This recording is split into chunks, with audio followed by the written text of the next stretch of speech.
Estamos con Ismael Bermúdez, seguramente todos y todas lo van a conocer. Él es periodista en economía y también ha ganado el premio Cones Platino en el año 2017. Es una mención muy especial que muy pocos argentinos la tienen.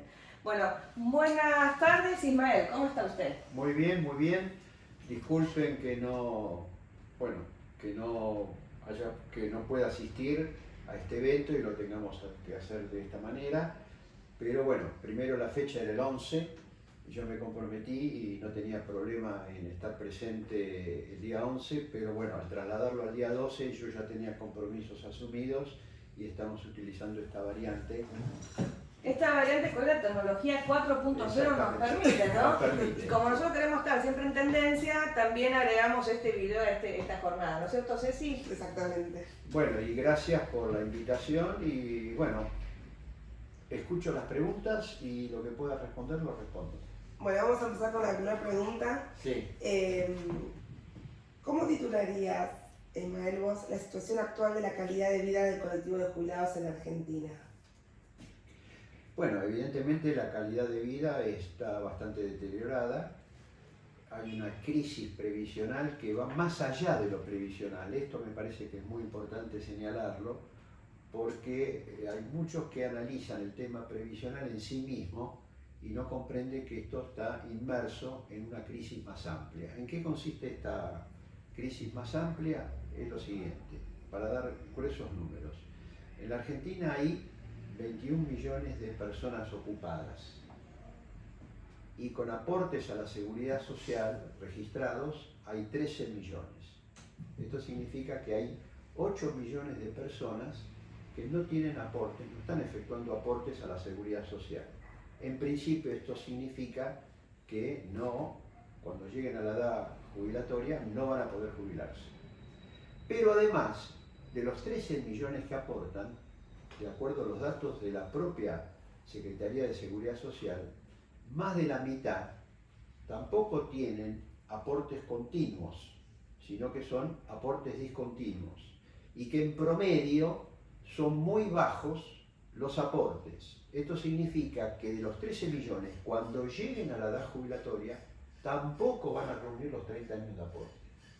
Con lo cual, se puede decir, posiblemente, que quizá el 70% de la población ocupada cuando llegue el momento de la jubilación no van a poder acceder a ella porque además, bueno, en marzo del año que viene la moratoria va a quedar anulada y la única alternativa que van a tener toda esa masa enorme de gente es recurrir a la pensión universal al adulto mayor, que es a los 65 años, donde bueno, van a cobrar el 80% del haber mínimo al margen de los años de aporte que hayan efectuado.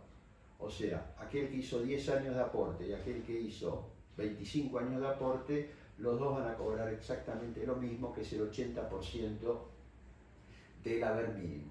Quiere decir que nosotros tenemos desde el punto de vista social, no sé cómo llamarlo, pero realmente una situación de tipo explosiva hacia adelante, porque estamos hablando de que el 70% de la población adulta no va a reunir los requisitos para jubilarse y va a tener que acudir exclusivamente a la PUAN con el 80% del haber mínimo, con lo cual estamos hablando de, a valores de hoy, incluyendo el bono, estamos hablando de 250.000 pesos, con lo cual, evidentemente, hoy por hoy, con 250.000 pesos, una persona ya jubilada, si tiene que hacer frente a un eventual alquiler, si tiene que pagar sus alimentos, si tiene que pagar los medicamentos, si necesita el auxilio de alguna persona por restricciones de movilidad que pueda llegar a tener, evidentemente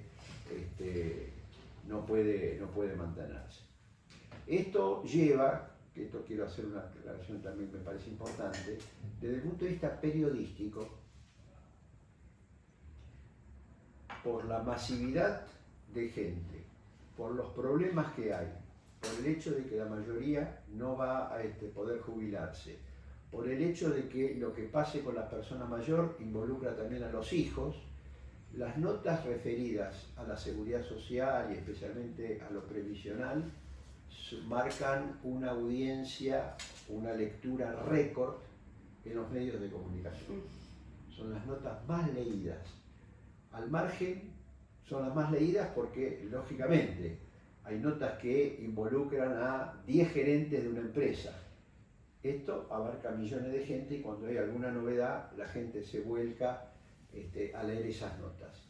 Y eso tiene que ver con la situación, ante tu pregunta, la situación de angustia que está generando, que se ha agravado considerablemente en los últimos 7 años por la pérdida de poder adquisitivo. Esto viene de antes, pero para tomar los últimos años hay una caída del poder adquisitivo realmente impresionante con Mauricio Macri, con Alberto Fernández y también con el actual gobierno, que tiene una característica, después me quiero referir en particular a esto, porque este llamado ajuste por inflación realmente es una noticia o es un ajuste, mejor dicho, es un ajuste que perpetúa la caída del poder adquisitivo de los jubilados de por vida. Entonces, este diagnóstico que usted nos está dando sobre la crisis actual, que afecta no solo a una generación, sino a todas las generaciones,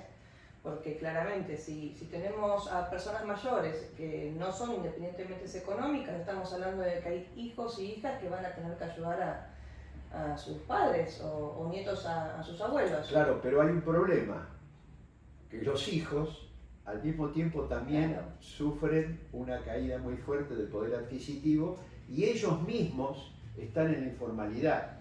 Entonces tampoco tienen recursos, con 50% de pobreza en la Argentina, no tienen recursos como para poder ayudar, poder ayudar a sus padres. Entonces, y es muy probable que ellos repitan la historia laboral de sus padres y que cuando llegue el momento de la jubilación no puedan afrontarla.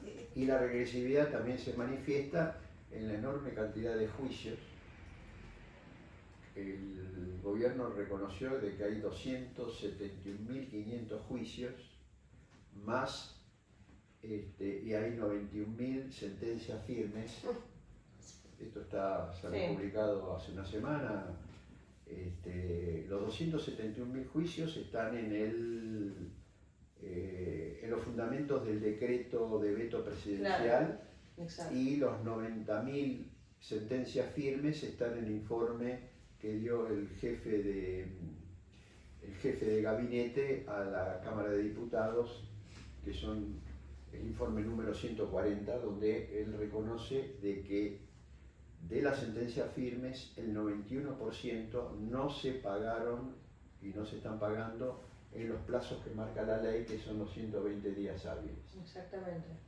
Y al mismo tiempo, en ese mismo informe, reconoce de que hay una avalancha de embargos sobre las cuentas del ANSES a tal punto de que entre diciembre y la actualidad, la gestión de Javier Milei, los embargos ya suman casi 150.000 millones de pesos.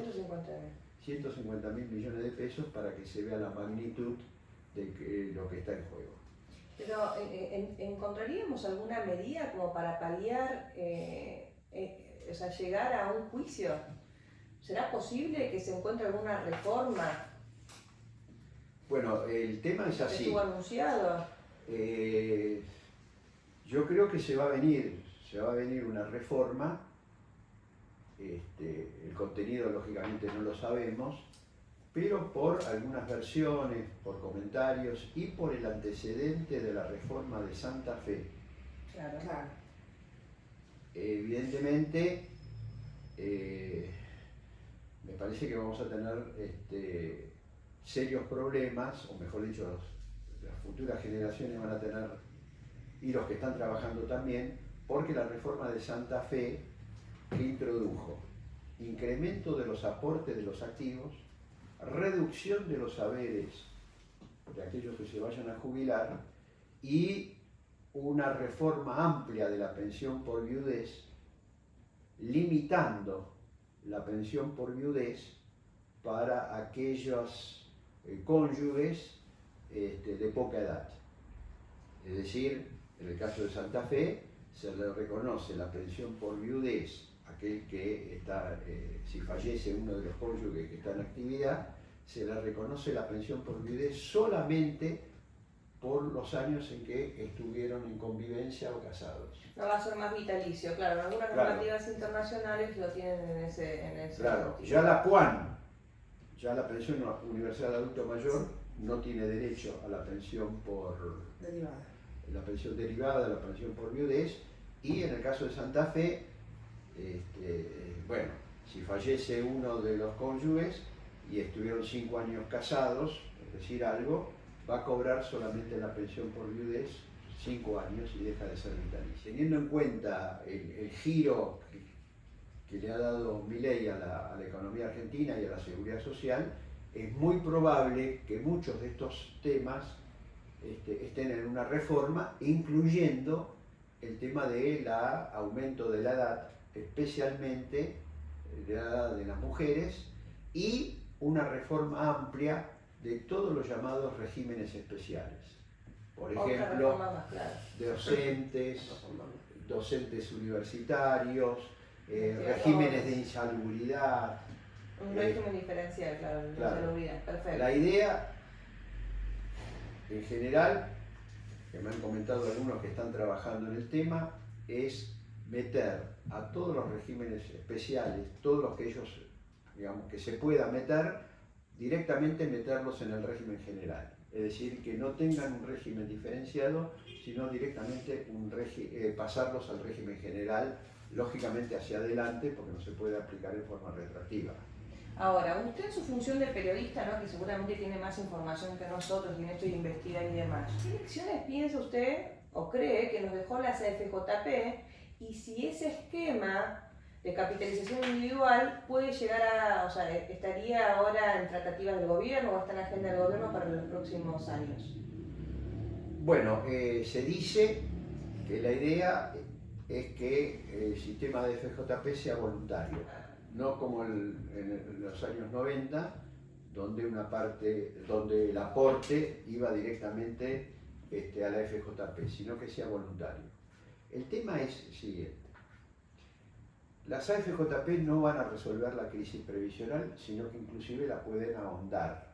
¿Por qué motivo? En primer lugar, porque si el 50% de la población está en la pobreza, ese 50% de la población no va a hacer ningún aporte a ninguna FJP porque no llega hasta fin de mes. Sería destinado para otros sectores de la sociedad en la FJP. Es para una élite que puede o que tiene alguna capacidad de ahorro, pero que al mismo tiempo esa élite que tiene capacidad de ahorro tiene una educación financiera donde pueda administrar sus ahorros al margen de una FJP. Y quizás lo hace con mayor eficiencia, sin necesidad de estar pagando la comisión a la FJP ni la comisión después por la renta vitalicia al momento en que se jubila en una compañía de seguros. De ahí es que algunos lo que plantean es que el ahorro individual para una FJP tiene que ir acompañado de la exención de ganancias. Es decir, yo puedo deducir el ahorro que haga una FJP del impuesto a las ganancias, ahora llamado impuesto a los ingresos personales. Quiere decir que el Estado estaría subsidiando a una élite, digamos, de altos recursos, estaría subsidiando el funcionamiento de la FJP, lo cual, evidentemente, con todos los problemas de tipo fiscales que tiene la Argentina, me parece que es una medida totalmente regresiva. ¿Está claro? Por lo tanto, no mueve el amperímetro. Y vuelvo a señalar, ya hay compañías de seguro de retiro. ¿Para qué hace falta alguna FJP? Aquel que quiere hacer algún ahorro lo puede hacer en una compañía de seguro de retiro o directamente manejar su propio ahorro, y muchos lo hacen con mucha eficiencia sin necesidad de tener algún administrador en especial. Por lo tanto, no me altera la caracterización general de que la crisis previsional no solamente no se soluciona con las AFJP, sino inclusive puede agravarlo, justamente por ejemplo, esta exención que se está pidiendo. Este fin de semana salieron artículos diciendo eso, donde de gente que es proclive a las AFJP, diciendo de que tiene que ir acompañado de una exención del impuesto a las ganancias, lo cual es totalmente distorsionador, digamos, de lo que significa realmente un sistema previsional. Más allá de que la historia, además, nos ha demostrado que las FJP en nuestro país han sido un fraude, además. Bueno, en su momento hay estudios que dicen que representó en aquel momento un costo equivalente a 8.000 millones de dólares por las comisiones, etc. Pero el otro gran problema que había con las FJP era de que con esta historia laboral que antes describimos, si vos no tenés ahorros suficientes, si vos no tenés una FJP, porque el gran tema que quiero plantear es lo siguiente. El sistema, y quiero modificar ciertas denominaciones que se dan porque son totalmente arbitrarias. Yo considero que el sistema de reparto, el llamado sistema de reparto, no es de reparto. ¿Por qué no? Porque es un sistema de prestaciones definidas. Claro. ¿Qué significa esto? Yo aporto y eso me da derecho a tener un beneficio. En su momento fue el 82%, ahora es PBU más 1,5% del sueldo promedio actualizado de los últimos 10 años, etc. ¿Está claro? O sea, cotización definida y prestación definida. Exactamente. Cotización no nos dejan margen de nada. Nada. Entonces no es que se reparte, etc. Claro. Es definido. A tal punto es así definido de que cuando no se cumple esa regla, ¿ustedes qué hacen? Un juicio. Claro. ¿Y qué hace la justicia de la Seguridad Social? Les da la razón a ustedes. O sea, al jubilado que ustedes representan. Entonces, muy bien. ¿El sistema de FJP es de capitalización? No. Es de prestaciones indefinidas. Claro. ¿Qué significa esto? Yo aporto y en función de los rendimientos que pueda llegar a tener en mi cuenta individual, voy a tener una prestación llamada renta vitalicia, retiro programado, bueno, el nombre que quiera, que va a depender de lo que yo tengo acumulado en la cuenta. Ahora, esa cuenta puede dar rendimientos muy altos o puede dar pérdida. ¿Por qué motivo? Porque si la FJP invirtió, no sé, en títulos, en acciones, etcétera, y hay una situación de crisis financiera, en lugar de yo tener en términos reales una capitalización, voy a tener en términos reales una descapitalización. Por lo tanto, yo rechazo el término de sistema de reparto y sistema de capitalización. La fórmula de Milei, esta que se metió por el DNU, es terrible para los jubilados. ¿Por qué es terrible? Porque sucede lo siguiente. Las jubilaciones en los últimos 7 años, dicho por todo el mundo, gobierno, oposición, cualquier informe, tuvieron una caída del orden del 40% en términos de poder de compra. Es decir, que las jubilaciones se derrumbaron y están en el 10º subsuelo. ¿Qué hace el ajuste por inflación? Mantener en el 10º subsuelo la jubilación, en los saberes. ¿Por qué motivo? Porque si crecen los salarios, al jubilado no le toca nada. Si crece la economía, al jubilado no le toca nada. Lo único que hace es reponerle con 2 meses de retraso la inflación que tuvo. Si llegásemos al extremo de tener inflación cero, significa que en términos nominales el haber jubilatorio no se modifica. Y si la economía creció el 4%, al jubilado no le toca nada. Y si los salarios tuvieron un aumento del salario real, no le toca nada. Muy bien.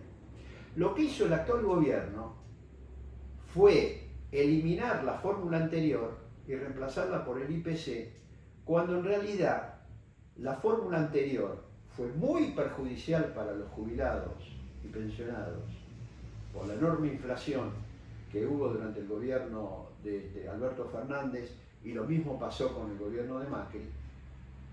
Pero, ¿qué es lo que sucede? Al tener una cláusula de ajuste salarial, la mitad por salario y la mitad por recaudación, cuando se invierte y pasamos a tener una inflación más baja y una probabilidad de crecimiento de la economía, esa fórmula da más que el ajuste por inflación. Claro.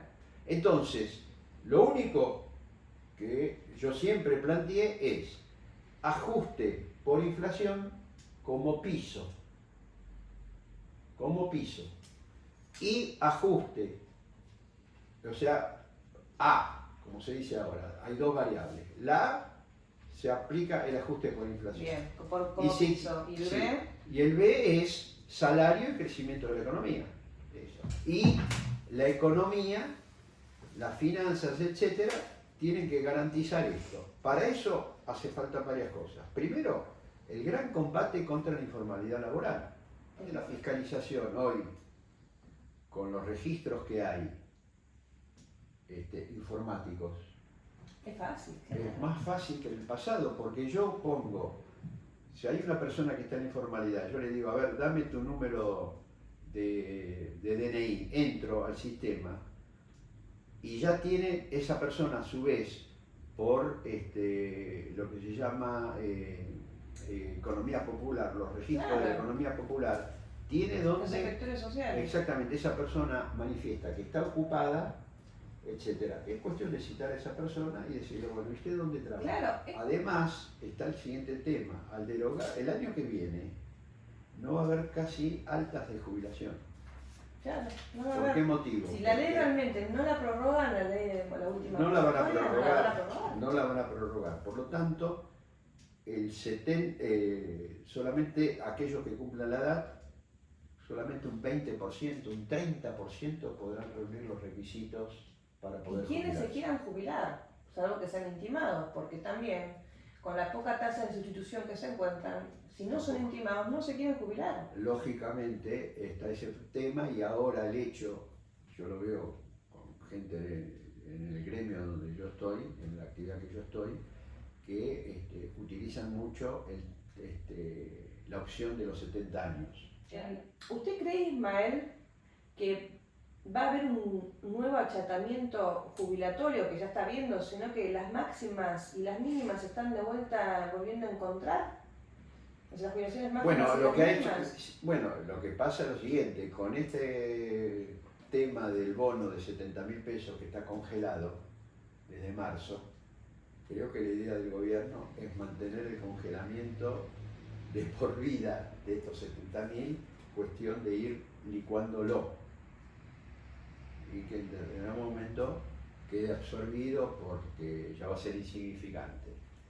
Bueno, eso, así como antes el bono achataba la pirámide, ahora lo que está pasando es lo contrario. Los que ganan haberes más altos tienen mayor porcentaje de aumento que los que ganan menos, porque el bono, al estar congelado en el ingreso total, significa que depende de la inflación, pero con una inflación del 4%, los que cobran con bonos en realidad cobran menos del 3% de incremento, que ha hecho de que los que cobran la mínima siguieron perdiendo poder de compra durante el gobierno de Milei por el congelamiento del bono. Claro. No es cierto lo que dice el ministro Caputo de que le ganaron a la inflación. Con bono perdieron frente a la inflación, sin bono sí están un poquito más arriba en términos reales que en diciembre del año pasado. Entonces, nosotros tenemos más clic en las noticias estas previsionales en los últimos tiempos. Ha habido un récord con el tema del tratamiento en el Congreso y el veto presidencial. Hay Claro. momentos de mucha tensión y donde se concentra la noticia durante semanas y semanas. Este tema concentró muchísimo. plenario de la Comisión de Diputados, plenario de la Comisión de Senadores, el tratamiento en diputados, el tratamiento en senadores, veta o no veta, el bono que queda congelado, bueno, todo eso concentró muchísimas noticias previsionales en último.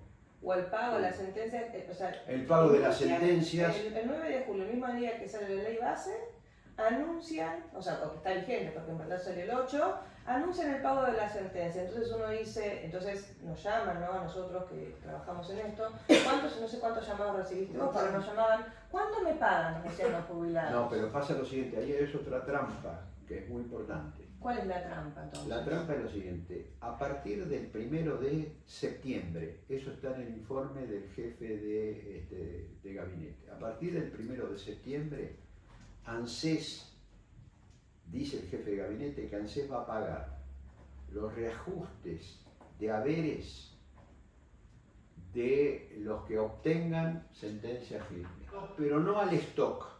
No lo antiguo, sino todos aquellos que obtengan sentencias nuevas a partir sentencias. del 1 de septiembre firme. Esto igual no es una noticia oficial, no es una ley, sino está en el informe. Se llama informe 140, Muy está bien. entre las primeras preguntas que le hacen los distintos bloques y esa es la respuesta del jefe de gabinete. Además, ANSES dijo que la retroactividad queda para una segunda etapa, pero no define